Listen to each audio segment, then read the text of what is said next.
Shalom. Shalom. Selamat siang Bapak Ibu Saudara.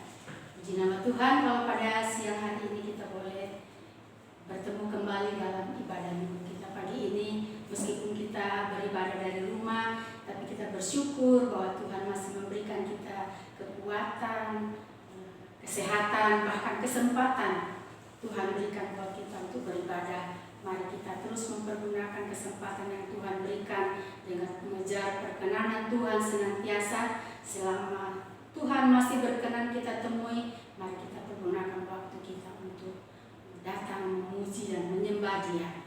Baik, mari kita mempersiapkan hati kita dan kita masuk dalam ibadah kita pagi ini. Saya akan buka dengan membaca firman Tuhan dari Yesaya 55 ayat 6. Carilah Tuhan selama Ia berkenan ditemui, berserulah kepadanya selama Ia dekat. Baiklah orang fasik meninggalkan jalannya, dan orang jahat meninggalkan rancangannya. Baiklah ia kembali kepada Tuhan, maka Dia akan mengasihaninya, dan kepada Allah kita, sebab Ia memberi pengampunan dengan limpahnya. Sebab rancanganku bukanlah rancanganmu, dan jalanmu bukanlah jalanku. Demikianlah firman Tuhan. Seperti tingginya langit dari bumi, demikian tingginya jalanku dari jalanmu, dan rancanganku dari rancanganmu. Sebab seperti hujan dan salju turun dari langit, dan tidak kembali ke situ, melainkan mengairi bumi, membuatnya subur, dan menumbuhkan tumbuh-tumbuhan, memberikan benih kepada penabur, dan roti kepada orang yang mau makan. Demikianlah firman-Ku yang keluar dari mulut-Ku, ia tidak akan kembali kepadaku dengan sia-sia, tetapi ia akan melaksanakan apa yang Kukehendaki dan akan berhasil dalam apa yang Kusuruhkan kepadanya. Amin. Saya mengajak kita bangkit berdiri dan kita menaikkan pujian yang mengatakan bersuka di dalam Tuhan. Kita mau memuji menyembah Tuhan dengan penuh sukacita dan damai. Kita naikkan pujian. Hari ini hari yang telah dijadikan Tuhan, mari kita bersuka.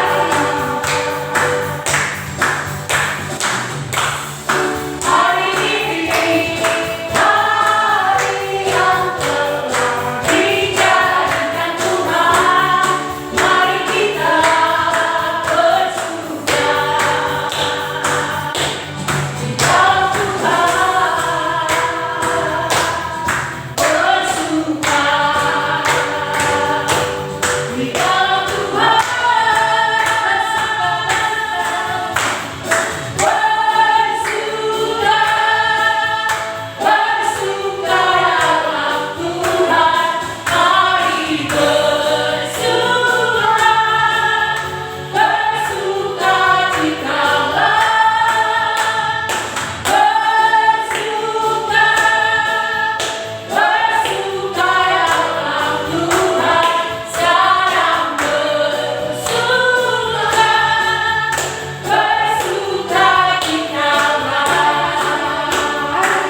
Tuhan.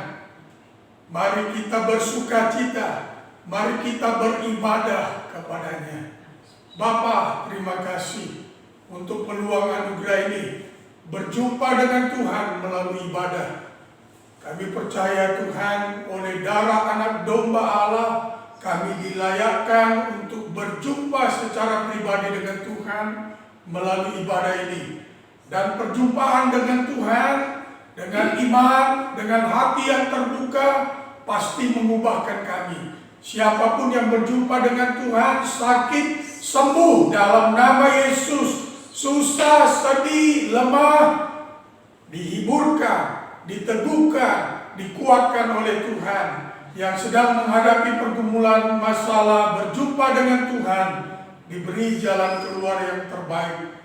Karenanya kami mohonkan pengurapan-Mu ada atas kami, berkuasa Roh-Mu ada atas kami, sehingga ibadah kami menjadi ibadah yang dikenan Tuhan, ibadah yang memuliakan dan mengagungkan Tuhan. Sekali lagi kami mohonkan Tuhan, sadarkan kami bahwa ibadah ini disiarkan langsung di surga-Mu yang mulia. Karenanya pimpin ibadah kami dari awal, pertengahan hingga ke akhir. Biarlah hanya Engkau yang kami puji, kami muliakan. Pertolongan kita dalam ibadah ini adalah dalam nama Tuhan yang menjadikan langit dan bumi. Kasih karunia Tuhan Yesus Kristus dan kasih Allah Bapa dan persekutuan Roh Kudus menyertai kita sekalian. Amin. Kita masih tetap berdiri. Kita akan mengucapkan pengakuan iman rasuli kita. 2, 3. Aku percaya kepada Allah, Bapa yang Maha Kuasa, Khalil langit dan bumi, dan kepada Yesus Kristus, Anaknya yang tunggal Tuhan kita, yang dikandung dari Roh Kudus, lahir dari anak darah Maria, yang menderita di bawah pemerintahan Pontius Pilatus, disalibkan, mati dan dikuburkan, turun ke dalam kerajaan maut, pada hari yang ketiga bangkit pula dari antara orang mati, naik ke surga, duduk di sebelah kanan Allah, Bapa yang Maha Kuasa, dan akan datang dari sana untuk menghakimi orang yang hidup dan yang mati. Aku percaya kepada Roh Kudus, gereja yang kudus dan am, persekutuan orang kudus, pengampunan dosa, kebangkitan tubuh, dan hidup yang kekal. Amin. Kita akan membaca firman Tuhan. Firman Tuhan terambil dari Markus pasal 8. Markus 8, 1-10.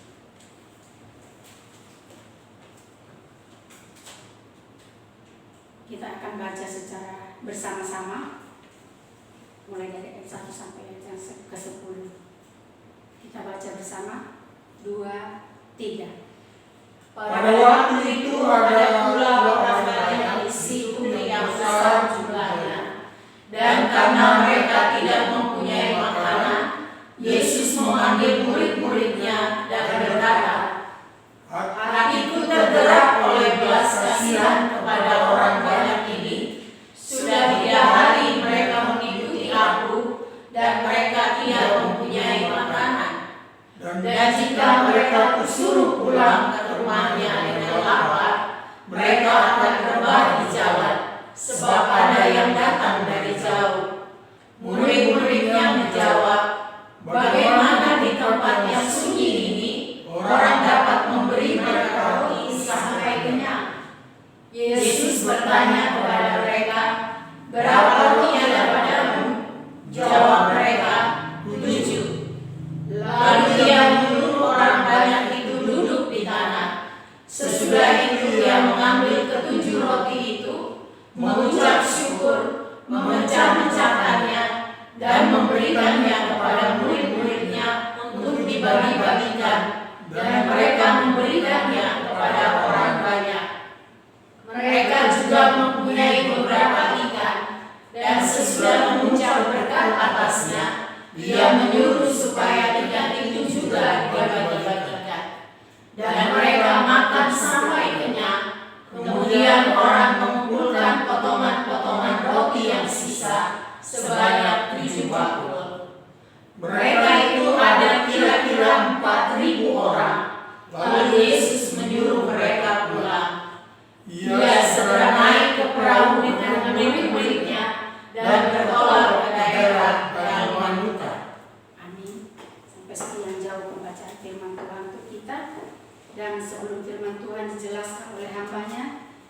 akan sambut firman Tuhan dengan satu pujian lagi.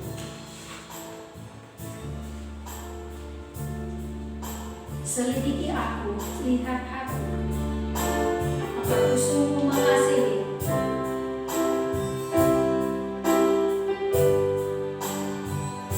Selidiki aku, lihat hatiku, apakah ku sungguh mengasihimu, Yesus. Kau yang Maha Tahu dan menilai hidupku, tak ada yang tersembunyi bagi. Selidiki aku, Selidiki aku, lihat hatiku, apakah ku sungguh mengasihimu, Yesus. Kau yang Maha Tahu dan menilai hidupku, tak ada yang tersembunyi bagimu. Aku lihat kepadamu yang tak pernah habis di hidupku. Ku berjuang sampai akhirnya, kau dapat lihat ku tetap setia. selidiki aku. Selidiki aku, lihat hatiku, apakah ku sungguh mengasihimu, Yesus. Kau yang Maha Tahu dan menilai hidupku, tak ada yang tersembunyi bagimu. Aku lihat kepadamu yang tak pernah habis di hidupku. Ku berjuang sampai akhirnya, kau dapat lihat ku tetap setia. Aku lihat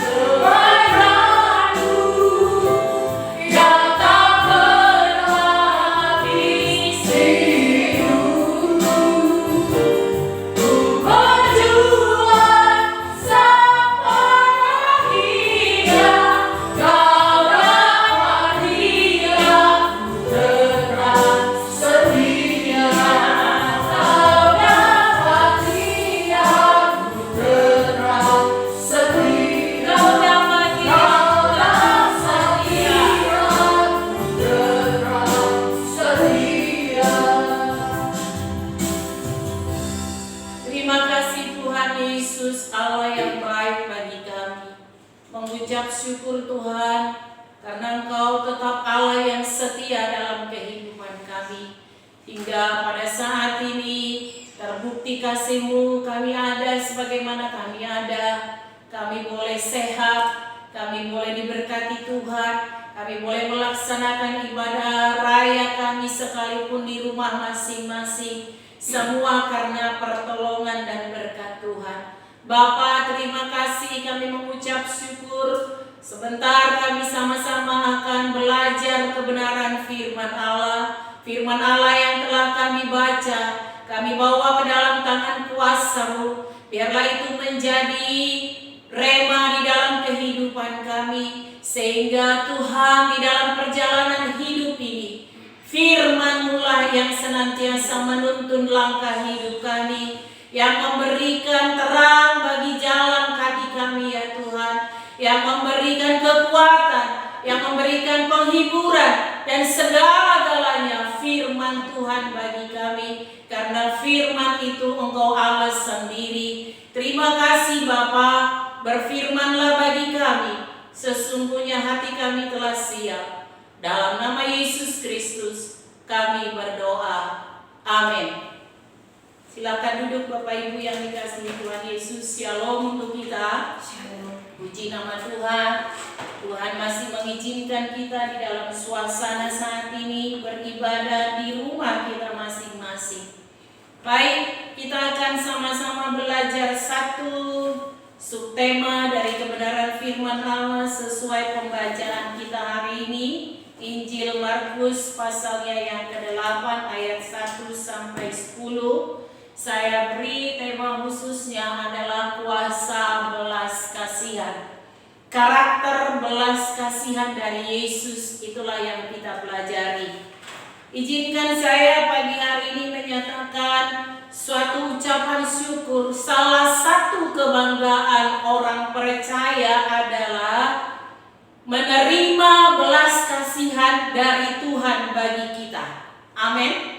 Ya, menerima belas kasihan Tuhan bagi kita. Siapakah kita seharusnya? Tetapi karena Allah memberikan belas kasihan yang luar biasa, kita layak menjadi anak-anaknya. Kita layak memanggil Dia ya Aba, ya Bapa. Kita layak menjadi ahli warisnya. Kalau kita lihat belas kasihan atau kasihan yang diberikan oleh manusia, kita akan kecewa. Karena apa? Manusia akan menyatakan pemberiannya kepada kita. Bahkan ketika kita mendapat belas kasihan dari manusia, dia akan mengatakan begini, ya kasihan dia. Kalau kita tidak tolong dia, kasihan dia. Artinya dia akan membicarakan kita, dia akan ngomongin kita. Bahkan mungkin akan juga memberi penilaian yang berbeda dengan dirinya atau merendahkan kita. Tetapi ciri orang yang memiliki karakter Kristus atau yang sudah dewasa di dalam Tuhan mempraktekkan karakter belas kasihan dalam kehidupannya. Itu yang kita baca di dalam pembacaan kita hari ini. Saya melihat sama-sama kita melihat kembali Markus 8 ayat 1 sampai dengan yang ke-10. Kita lihat di sana sama-sama ayatnya yang pertama. Pada waktu itu ada pula orang banyak di situ yang besar jumlahnya, dan karena mereka tidak mempunyai makanan, Yesus memanggil murid-muridnya dan berkata, ini peristiwa kita tahu bersama adalah peristiwa yang sama sebenarnya kejadiannya di dalam peristiwa Yesus memberi makan 5.000 orang. Ya, cuman ini bedanya 4.000 orang. Di 4 Injil dibahas yang 5.000 orang. Itu seolah-olah yang ngetop itu yang dibuat oleh mujizat yang dibuat oleh Yesus. Tetapi kita melihat sama-sama nilainya tidak berbeda. Hanya yang membedakan, mari kita simak sama-sama di ayatnya yang kedua. Dikatakan, hatiku tergerak oleh belas kasihan kepada orang banyak ini. Sudah 3 hari mereka mengikut aku dan mereka tidak mempunyai makanan. Ayatnya yang ketiga. Dan jika mereka kusuruh pulang ke rumahnya dengan lapar, mereka akan rebah di jalan, sebab ada yang datang dari jauh. Ya, perhatikan yang pertama yang mau saya sampaikan adalah dengan melihat peristiwa ini atau dengan membaca peristiwa ini, kita sering mengatakan bahwa mujizat, itulah yang sering, ya kan? 5 roti 2 ikan terjadi mujizat, mereka dikasih makan 5.000 orang. Dan sisa 12 bakul. Peristiwa ini juga seperti itu tadi di dalam pembacaan kita. Dikatakan 7 roti, ya. Maka diberi makan berapa? 4.000 orang. Itu dalam konteks kita. Tetapi saya mau mengingatkan kita Bapak Ibu yang dikasihi Tuhan Yesus. Ini pelayanan Yesus bersama dengan murid-muridnya. Respon dari murid-murid Yesus yang kita lihat bersama di sini di ayatnya yang ke-4. Ya, karena waktu peristiwa ini terjadi sudah 3 hari Yesus bersama-sama dengan banyak orang. Kita tahu bersama Tuhan Yesus itu selalu kalau dia tergerak oleh belas kasihan, maka mujizat pasti terjadi. Ayatnya yang keempat, murid-murid menjawab, bagaimana di tempat yang sunyi ini orang dapat memberi makan roti sampai kenyang? Yesus bertanya kepada mereka, berapa roti ada padamu? Jawab mereka, 7. Nah, saya mau sampaikan begini Bapak Ibu yang dikasihi Tuhan Yesus. Kalau di pasal 6 yang peristiwa makan 5.000 orang, suruhlah mereka pergi, kata murid-muridnya, ya kan? Belas kasihan. Kadang mungkin kita pikir begini, kenapa harus saya yang melakukannya? Tetapi di peristiwa yang kedua ini, murid-murid Tuhan Yesus menjawabnya lebih elegan, lebih agak emosinya lebih turun. Bagaimana di tempat yang sunyi ini orang dapat memberi mereka roti sampai kenyang? Yang mau saya sampaikan adalah, dengar baik-baik Bapak Ibu yang dikasihi Tuhan Yesus, realitas yang kita hadapi mungkin karena ketertekanan, karena situasi, karena realitas yang kita hadapi, sering kita seperti murid-murid Tuhan Yesus, kita nggak punya apa-apa. Apa yang harus diberikan? Tetapi yang menarik poin yang kedua buat saya dalam pembacaan ini ayat 5, Yesus bertanya kepada mereka, berapa roti ada padamu? Jawab mereka, 7. Fokus Yesus, ya, Yesus itu kalau dia membuat mujizat atau mujizat terjadi, Yesus selalu menerapkan bahwa dia bertanya, apa yang ada padamu? Jadi selama dalam kehidupan kita Bapak Ibu yang dikasihi Tuhan Yesus, sering kita mau meraih mujizatnya tetapi lupa dengan apa yang ada pada kita.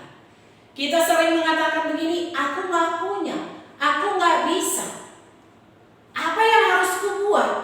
Tetapi pola pelayanan Yesus ketika membuat mujizat, dikatakan bahwa fokusnya dia selalu bertanya. Dua peristiwa ini, 5.000 orang dan 4.000 orang makan dan mujizat itu terjadi, apa yang ada padamu?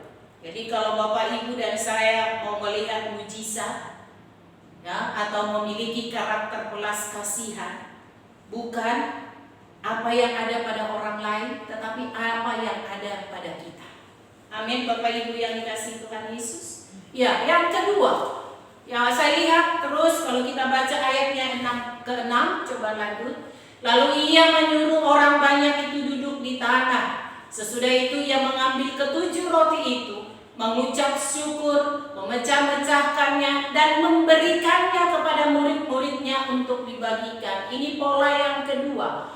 Pola yang kedua adalah begitu peristiwa ini ada, supaya mujizat terjadi atau supaya memiliki hati yang berbelas kasihan, lihat baik-baik. Pola Tuhan Yesus, apa yang ada padamu, jadi bukan yang ada pada orang lain, tetapi yang ada padamu, kepada murid-muridnya mengatakannya. Kemudian yang kedua, mengucap syukur, memecah-mecahkannya dan memberikannya kepada murid-muridnya untuk dibagikan. Yang ada pada kita percaya bahwa semua itu sumbernya dari Tuhan. Tetapi dengar baik-baik, kalau kita membawa kepada Tuhan, maka Tuhan akan memberkatinya. Kemudian setelah mengucap syukur, bukan mengomel, bukan mengukur apa yang ada pada kita, atau tidak memprediksi bahwa kita tidak mampu, dan memecah-mecahkannya dan memberikannya untuk dibagi-bagikan. Nah, ciri orang yang memiliki karakter Kristus adalah dia mau berbagi. Ya, dia mau berbagi. Itu yang diberikan oleh Tuhan dalam konteks pembacaan kita. Baik, saya lanjutkan. Kalau demikian, arti belas kasihan itu apa? Kita lihat sama-sama poin yang akan kita baca. Saya menyimpulkannya dari berbagai kalimat, sehingga saya mengatakan begini. Belas kasihan itu adalah perasaan yang muncul ketika kita diperhadapkan dengan penderitaan orang lain dan termotivasi untuk meringankan penderitaan itu. Bukankah itu yang dilakukan oleh Yesus dalam pembacaan kita? Sudah 3 hari bersama dengan Yesus, mereka tidak punya makanan, sehingga muncul belas kasihan di hati Yesus, dan setelah itu termotivasi untuk meringankan penderitaan itu. Kalau hanya di level muncul perasaan ingin menolong, itu sama dengan empati atau simpati ya. Jadi dasar yang paling dasar adalah tentang perasaan itu simpati, kemudian empati, yang paling bernilai adalah belas kasihan.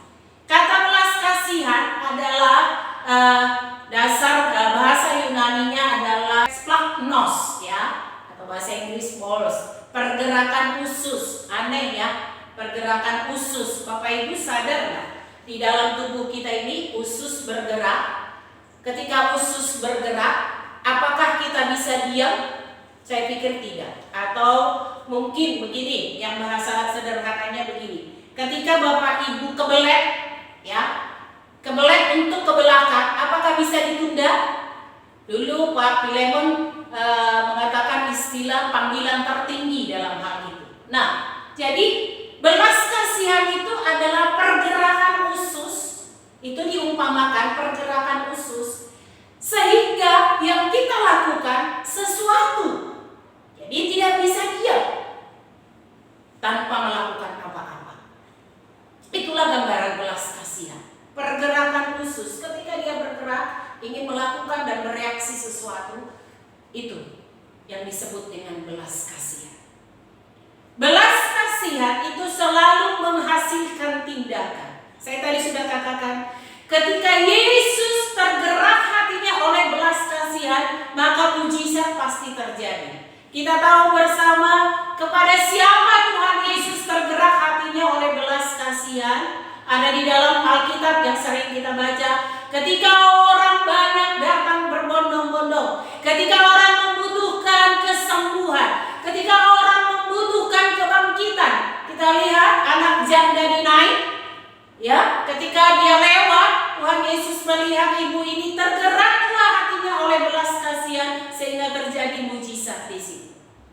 Ketika orang sakit datang kepadanya, hanya kupegang saja ujung jubahnya, maka aku akan sembuh. Nah, itu. Jadi pergerakan khusus itu digambarkan dengan belas kasihan. Bapak Ibu yang dikasihi Tuhan Yesus, tadi saya katakan kalau hanya levelnya masih perasaan yang muncul, ya kasihan dia, ya betul kita harus tolong, tetapi belum ada tindakan, itu masih level simpati dan empati. Kita lanjut seterusnya Bapak Ibu yang dikasihi Tuhan Yesus, apa yang kita pelajari mengenai karakter atau kuasa belas kasihan ketika kita mempraktekkannya di dalam kehidupan kita. Mengapa harus ada belas kasihan? Mengapa kita harus belajar karakter belas kasihan di dalam kehidupan kita? Ayat 2 tadi saya sudah sampaikan bahwa dalam pembacaan kita, hatiku tergerak oleh belas kasihan kepada orang banyak ini. Itu Yesus, ya. Jadi Yesus adalah tokoh yang kita pelajari saat ini yang memiliki karakter belas kasihan. Kenapa rupanya sampai Yesus tergerak hatinya oleh belas kasihan? Kalau kita baca sampai urutannya, saya simpulkan poin yang pertama adalah karena dia mengerti kemanusiaan kita. Bapak Ibu yang dikasihi Tuhan Yesus, bukankah Allah mengerti apa yang kita alami? Mungkin dalam kehidupan kita saat ini, ya di awal-awal mungkin kita praktekkan belas kasih, kita praktekkan simpati, kita praktekkan seluruh yang kita bisa mampu. Karena kita belum tahu dan kita tidak bisa memprediksi apa yang akan terjadi dalam pandemi ini. Tetapi pagi hari ini izinkan saya untuk mengingatkan kita. Yesus mengerti keadaanmu dan keadaanku. Yesus tahu apa yang kau butuhkan dan yang kubutuhkan di dalam kehidupan ini. Yesus tahu kemampuanmu dan kemampuanku, kesanggupanmu dan kesanggupanku. Itu sebabnya dia katakan, milikilah karakter belas kasihan. Dia mengerti kemanusiaan kita. Itu yang dimaksud oleh Tuhan dalam ayat ini. Nah, Bapak Ibu yang dikasihi Tuhan Yesus, Bukankah dalam perjalanan kehidupan kita, siapa yang mengerti kita? Mungkin engkau sendiri. Mungkin engkau tidak dimengerti oleh suami, oleh istri, oleh anak-anakmu. Mungkin engkau tidak dimengerti oleh lingkungan. Atau mungkin engkau tidak dimengerti oleh temanmu, bahkan gembalamu sekalipun. Tetapi dengar baik-baik, Yesus memiliki belas kasihan kepadamu dan kepadaku. Itu yang dikatakan oleh firman Allah. Dalam peristiwa ini dikatakan sudah 3 hari mereka mengikuti aku dan mereka tidak mempunyai makanan. Maka oleh karena itu Yesus memanggil murid-muridnya. Kita akan berikan mereka ini makan. Sekalipun argumen murid-muridnya, bagaimana di tempat ini yang sunyi ini? Ada restoran? Adakah warung? Tidak ada. Tetapi Yesus, polanya pelayanan Yesus dengan baik-baik, bukan orang lain, tetapi oleh dia sendiri, murid-murid sendiri, apa yang ada padamu. Untuk lebih memperjelasnya kita lihat Ibrani 2 ayat 16 sampai 18. Kita baca sama-sama 2 ya. Sebab sesungguhnya bukan malaikat-malaikat yang dia kasihani, tetapi keturunan Abraham yang dia kasihani. Ayatnya yang ke-17. Itulah sebabnya maka dalam segala hal ia harus disamakan dengan saudara-saudaranya, supaya dia menjadi imam besar yang menaruh belas kasihan dan yang setia kepada Allah untuk mendamaikan dosa seluruh bangsa. Ayat 18. Sebab oleh karena dia sendiri telah menderita karena pencobaan, maka ia dapat menolong mereka yang dicobai. Tadi saya sudah katakan, mengapa harus memiliki karakter belas kasihan? Karena Yesus mengerti engkau dan aku. Kemanusiaanmu dia tahu. Bahkan yang lebih lagi hebat dikatakan begini. Sebab sesungguhnya bukan malaikat-malaikat yang dia kasihani, tetapi keturunan Abraham itulah yang dikasihi oleh Tuhan. Sebab maka dalam segala hal ia disamakan dengan saudara-saudaranya. Jadi Bapak Ibu yang dikasihi Tuhan Yesus memiliki atau tergerak hatinya oleh belas kasihan kepada manusia. Karena apa? Yesus itu 100% manusia. Dia tahu penderitaanmu, dia tahu kesusahanmu, dia tahu kau perlu apa, dia tahu segala-galanya dalam hidupmu. Sekalipun engkau tersembunyi atau menyembunyikan dirimu, tetapi dia tahu engkau dan saya. Itu sebabnya dikatakan bukan malaikat. Aku tidak mengajar malaikat untuk memiliki karakter belas kasihan, tetapi aku Yesus, Tuhan Allah 100%. Ini yang mau ajarkan kepadamu. Aku mengasihi keturunan Abraham. Bukankah kita adalah keturunan Abraham yang berhak menerima janji? Supaya apa? Supaya kita disamakan dengan saudara-saudaranya. Supaya kita layak untuk apa? Menaruh belas kasihan dan kesetiaan kepada Allah untuk mendamaikan dosa seluruh bangsa ini.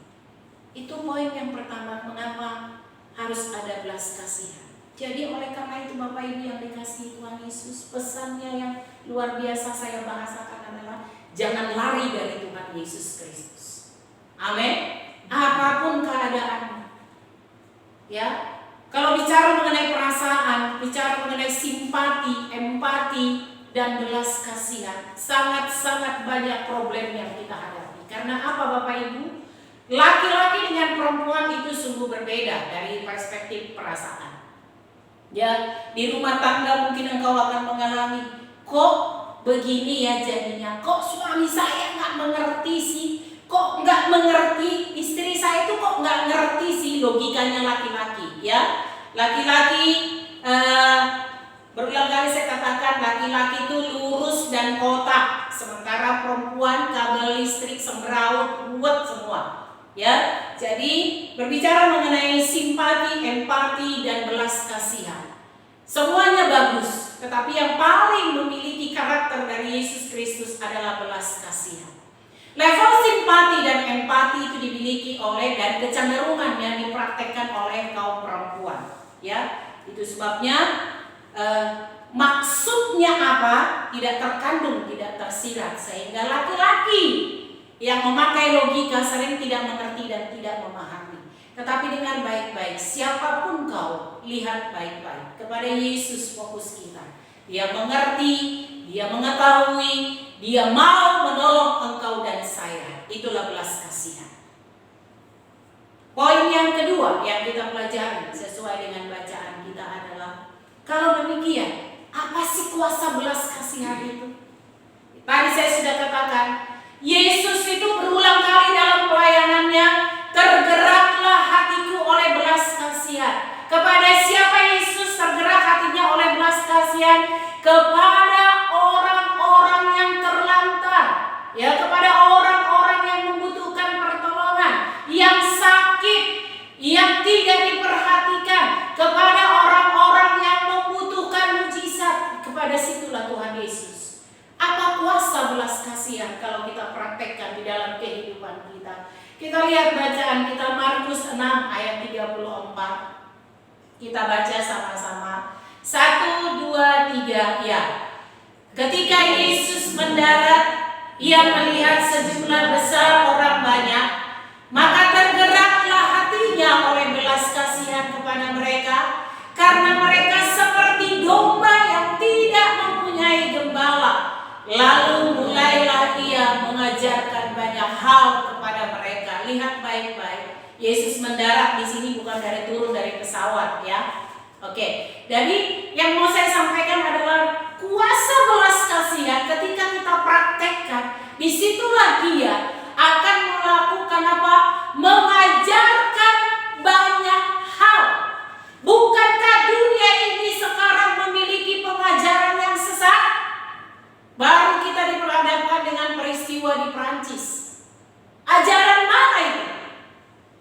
Tetapi ketika ada Yesus, dengar baik-baik. Kalau ada domba yang tidak mempunyai gembala, maka sangat penting jemaat yang dikasihi Tuhan Yesus, engkau digembalakan. Supaya ada orang yang bertanggung jawab baik rohmu maupun pengajaran dan imanmu kepada Tuhan. Lihat baik-baik. Ketika dunia ini tersesat, dunia ini mengubah prinsip kebenaran Allah dan mencoba menjadi filsafat pendapat manusia.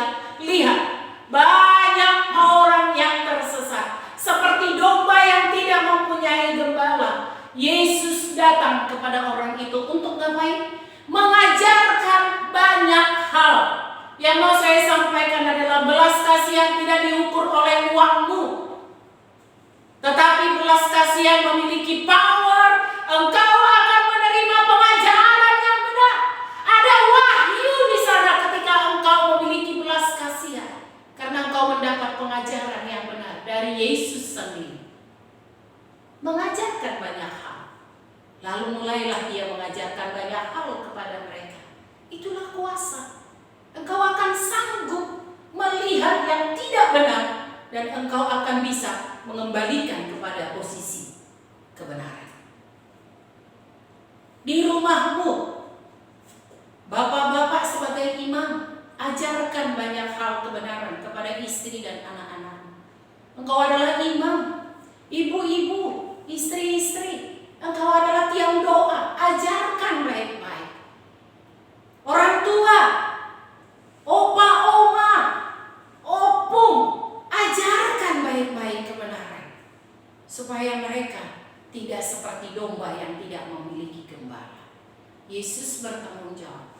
Orang yang memiliki karakter belas kasihan, maka dia akan sanggup mengajar kebenaran kepada orang lain. Mengajarkan banyak hal, itulah kuasa dari belas kasihan. Yang kedua, apalagi kuasa? Kalau kita lihat peristiwa di Lukas 7 ayat 12 sampai 25. Saya bacakan untuk kita. Setelah ia dekat pintu gerbang kota, ada orang mati diusung keluar, anak laki-laki, anak tunggal ibunya yang sudah janda, dan banyak orang dari kota itu menyertai janda itu.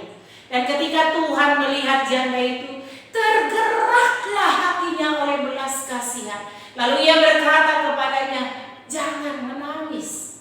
Sambil menghampiri usungan itu, ia menyentuhnya, dan sedang para pengusung berhenti, ia berkata, hai anak muda, aku berkata kepadamu, bangkitlah.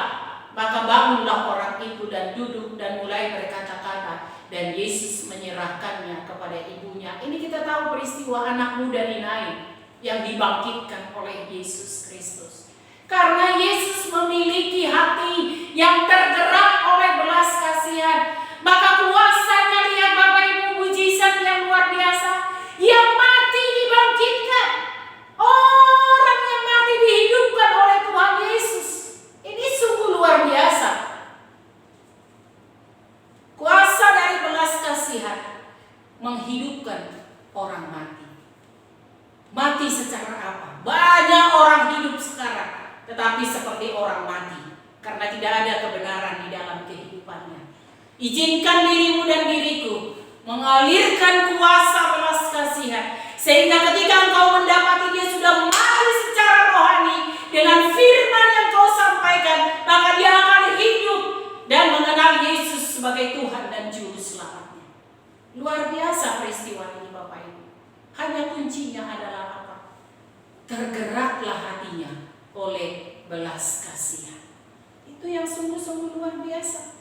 Jadi kuasa dari belas kasihan itu adalah menghidupkan orang mati.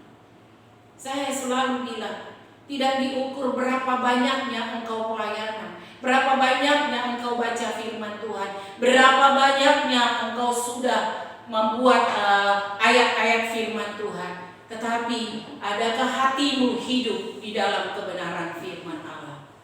Izinkan kuasa belas kasihan datang menghidupkan kembali, supaya yang mati itu kita bisa hidup kembali dan bersama-sama dengan Tuhan kita praktekkan dalam kehidupan kita. Yang paling luar biasa lagi, kita mau masuk di 2 Korintus 1 ayat 1 sampai 4, Bapak Ibu yang dikasihi Tuhan Yesus, bahwa kuasa dari belas kasihan itu adalah, saya baca untuk kita 2 Korintus pasalnya yang pertama ayat 1 sampai 4. Dari Paulus yang oleh kehendak Allah menjadi rasul Kristus Yesus, ya, Paulus rasul. Dari Timotius saudara kita kepada jemaat Allah di Korintus dengan semua orang kudus di seluruh Akaya. Kasih karunia dan damai sejahtera dari Allah Bapa kita dan dari Tuhan Yesus Kristus menyertai kamu. Ayatnya yang ketiga.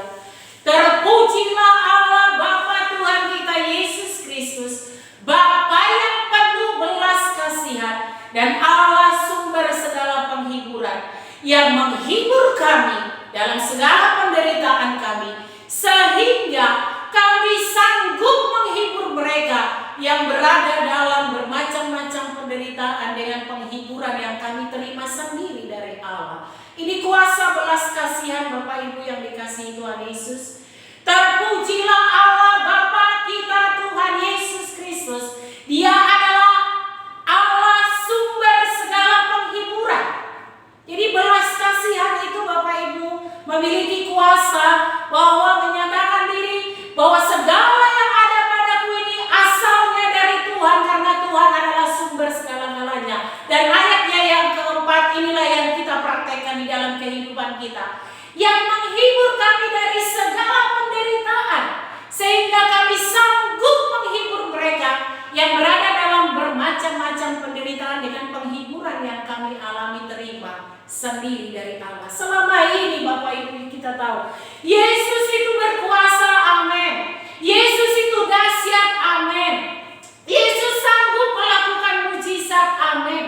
Tetapi adakah di dalam kehidupan kita, ini aku Tuhan pakai aku karena aku telah menerima penghiburan dari Tuhan Yesus sebagai sumber segala penghiburan. Ketika aku mempraktekkannya di dalam kehidupan untuk menolong orang lain, maka aku disanggupkan oleh Tuhan. Itu power yang luar biasa. Jadi Bapak Ibu yang dikasihi Tuhan Yesus, belas kasihan itu tidak disimpan hanya di dalam hati, tetapi praktekkan kepada orang lain yang membutuhkan, maka dia akan berkuasa. Dan engkau akan melihat mujizat akan mengikutinya. Itulah teladan yang diberikan oleh Tuhan Yesus kepada kita sepanjang pembacaan kita tadi. Tuhan Yesus memberi teladan. Tergeraklah hatiku oleh belas kasihan sehingga dia bertindak. Bagaimana cara kita Seringkali bilang, aku nggak punya apa-apa, aku nggak bisa ini, aku terbatas, aku nggak bisa berdoa, aku nggak bisa bernyanyi, aku nggak bisa berkata-kata, aku.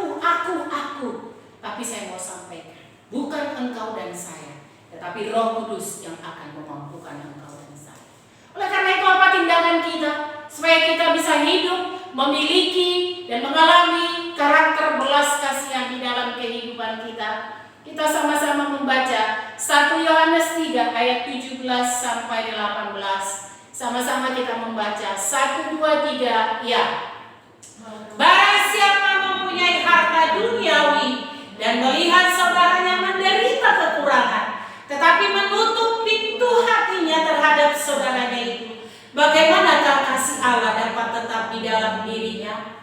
Anak-anakku, marilah kita mengasihi bukan dengan perkataan atau dengan lidah, tetapi dengan perbuatan dan dalam kebenaran. Bapak Ibu yang dikasihi Tuhan Yesus, hati di sini adalah sama dengan belas kasihan. Menutup pintu hatinya terhadap saudaranya. Inilah realitas yang ada, Bapak Ibu. Tadi saya sudah katakan, tidak diukur oleh berapa lamanya engkau mengikut Tuhan, tidak diukur oleh berapa banyaknya pelayananmu kepada Tuhan.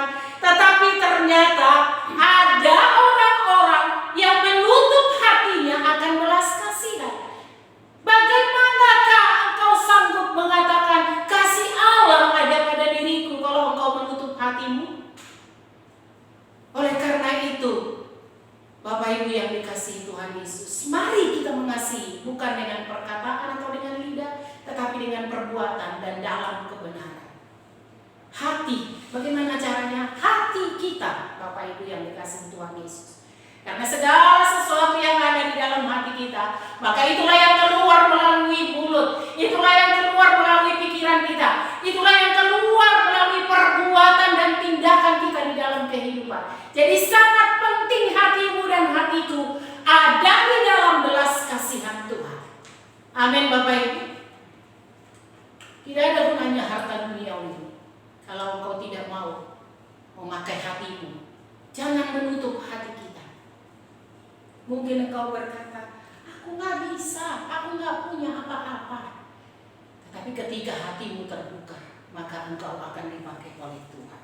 Seringkali yang kita alami adalah apa? Iya, aku tahu Tuhan punya belas kasihan. Ini aku Tuhan, tapi utuslah orang lain. Itu yang kita harus ubah mindset kita. Orang yang memiliki karakter belas kasihan, membuka hatinya, tidak menutup hatinya kepada penderitaan orang lain. Karena apa? Di situ akan terlihat engkau yang mengatakan kasih Allah ada di dalam dirimu adalah ketika ada belas kasihan. Karena belas kasihan adalah tanda bahwa kasih Allah ada di dalam hidupmu dan hidupku. Kemudian yang kedua, dengan belas kasihan itu adalah tanda bahwa Tuhan akan memakai engkau dan saya. Bukankah kita adalah terang dan garam dunia? Bukankah kita adalah ragi yang menghamirkan seluruh adonan? Milikilah belas kasihan supaya Tuhan memakai engkau dan saya. Dan itulah bukti bahwa Tuhan ada di dalam hidupmu. Bapak Ibu yang dikasihi Tuhan Yesus, sebagai penutup saya sampaikan kebenaran firman Tuhan ini bagi kita. Dari Kolose 3 ayat 12 kita sama-sama membaca. 2, 3 ya. Karena itu sebagai orang-orang pilihan Allah yang dikuduskan dan dikasihinya, kenakanlah belas kasihan, kemurahan, kerendahan hati, kelemah lembutan dan kesabaran. Orang-orang pilihan Allah, tidak semua orang. Kata Paulus adalah yang dipilih oleh Allah dan dikuduskan. Apa yang harus kita lakukan? Kenakan belas kasihan. Seperti pakaian, seperti jubah kita.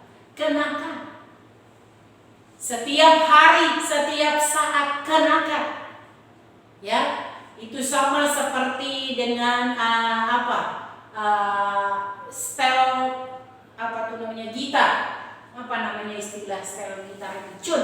Cun gitar. Ya, dipakai setiap hari, tetapi dia harus dicek kembali supaya apa? Tingkat ketegangannya dan tingkat keluasan dari tali gitar itu supaya bisa dipakai. Jadi kenakan Bapak Ibu yang dikasihi Tuhan Yesus. Bukan dibilang simpan, ada di pikiranmu, tidak, tapi kenakan. Ya, itulah yang harus kita lakukan dalam kehidupan kita sehari-hari. Dunia ini tidak akan banyak berubah kalau hanya mengenakan simpati dan empati.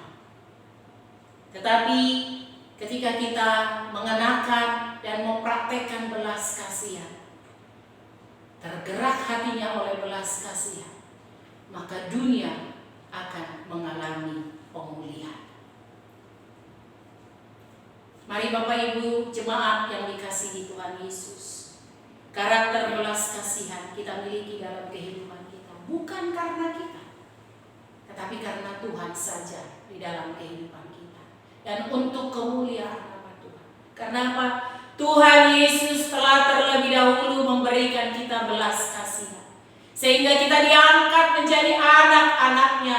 Kita layak menyebut Dia Bapa. Kita layak mendapat janji-janji kebenaran firman Allah di dalam kehidupan kita. Apakah hati kita tertutup?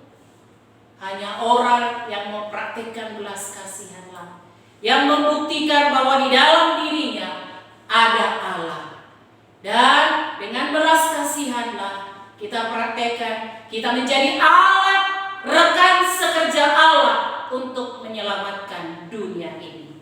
Kenakanlah belas kasihan dalam hidupmu dan hidupku. Terpujilah Tuhan. Kita berdoa. Bapa, terima kasih. Engkau Allah yang selalu mengingatkan kami kebenaran firman Allah. Kami terima di hati kami ya Tuhan, bahwa karakter belas kasihan itu sumbernya dari Tuhan Yesus Kristus.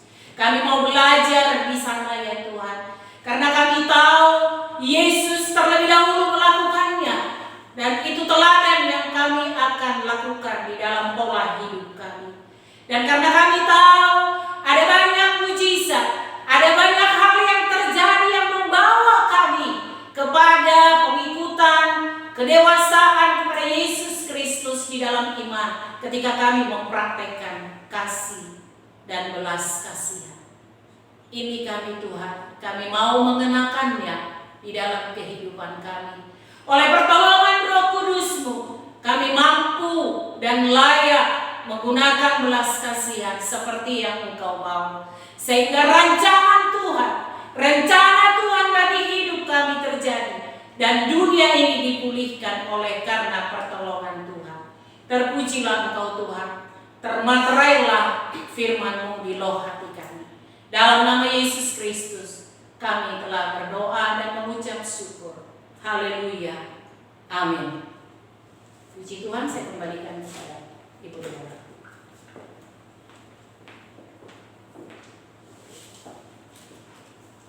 Firman Tuhan sudah disampaikan, dan biarlah firman itu menjadi rema di dalam kehidupan kita. Mari kita memiliki hati seperti Kristus, yaitu hati yang penuh belas kasihan.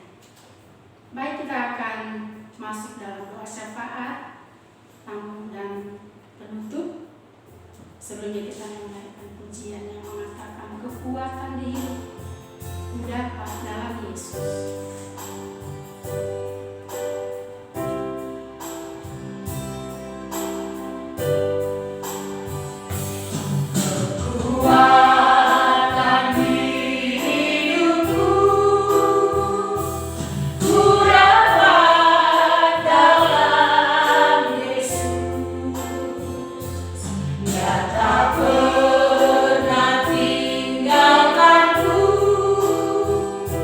Setia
dan kami semua sudah diberkati oleh Tuhan.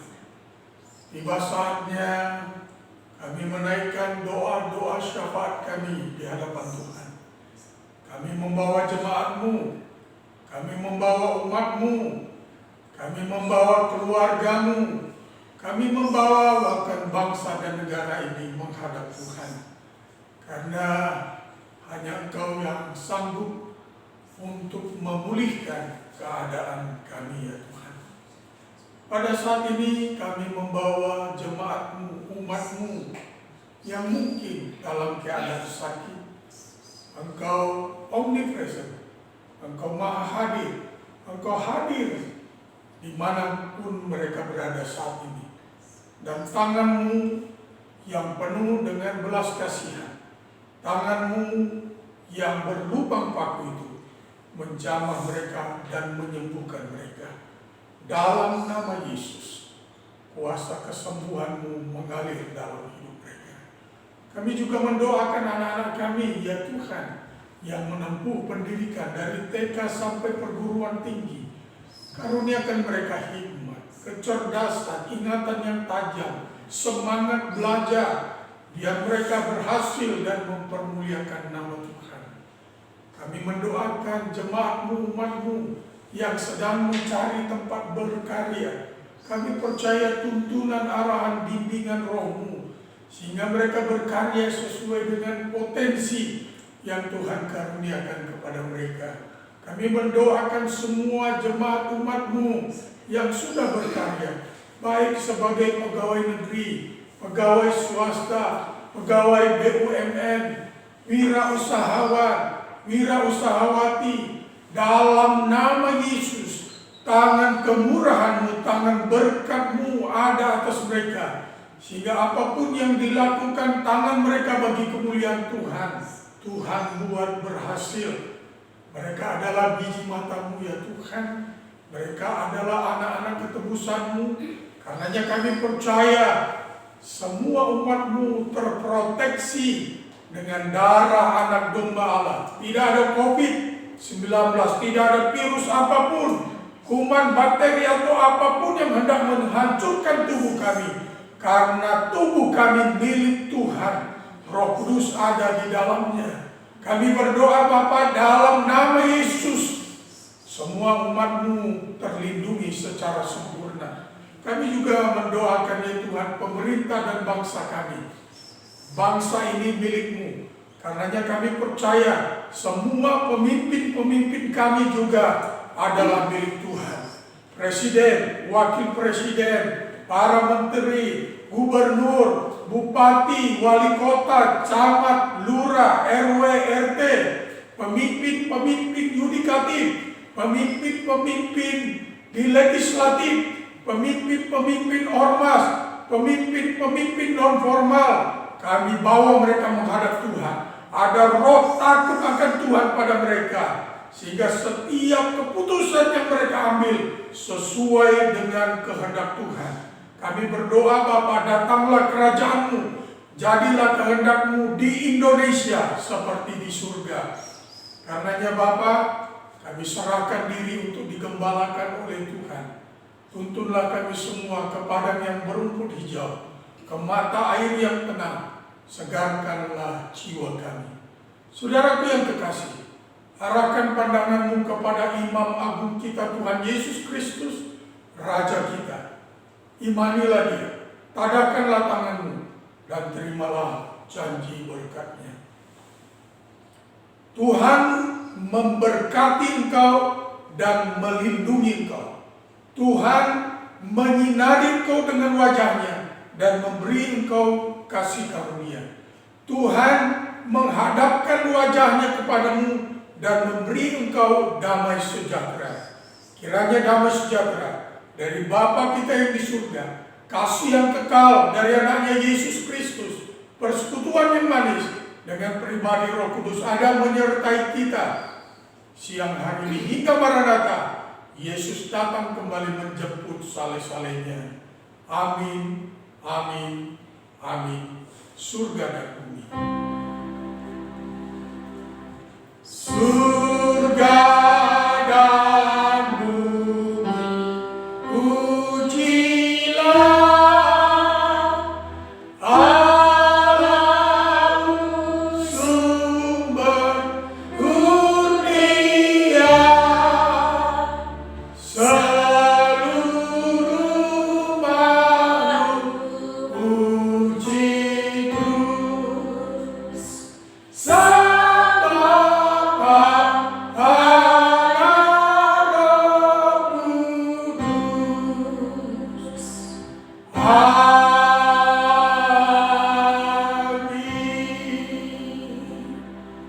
Selamat hari Minggu. Tuhan Yesus memberkati kita semua. Amin.